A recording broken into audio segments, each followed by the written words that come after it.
हरे कृष्णा। आज हम भगवत गीता के 10वें अध्याय का दूसरा श्लोक पढ़ेंगे।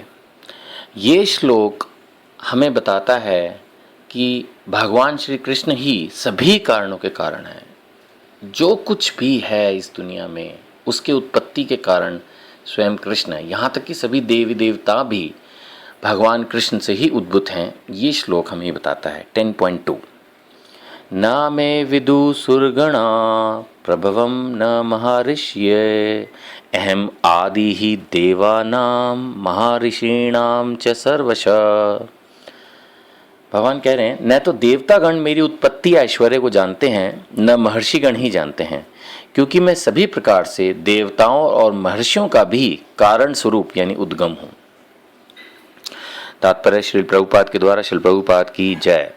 जैसा कि ब्रह्म संहिता में कहा गया है, भगवान कृष्ण ही परमेश्वर हैं, उनसे बढ़कर कोई भी नहीं है, वे समस्त कारणों के कारण हैं।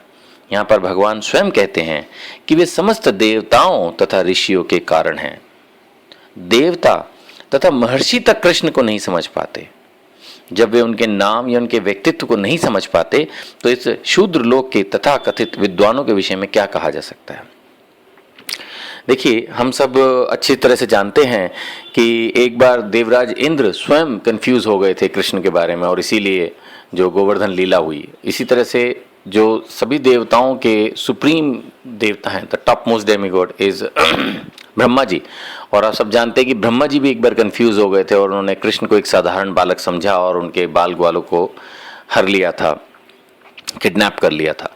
सो आई मीन टू से कि ये अनेक उदाहरण हैं जिससे ये पता चलता है कि अनेकों अनेक देवी देवता तक भगवान कृष्ण को नहीं समझ पाते।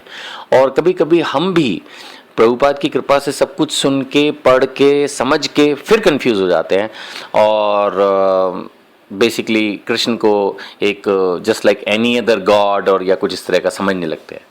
तो भगवत गीता के श्लोक को हमें कभी भी नहीं भूलना चाहिए और हमेशा हमें ध्यान रखना चाहिए कि Krishna is the supreme personality of godhead. और जितने भी देवी देवता हैं और जितने भी ऋषि हैं, जो कुछ भी इस दुनिया में महान है, वो सब भगवान से ही उत्पन्न हुआ है। We should always chant and we should always remember Krishna. Hare Krishna.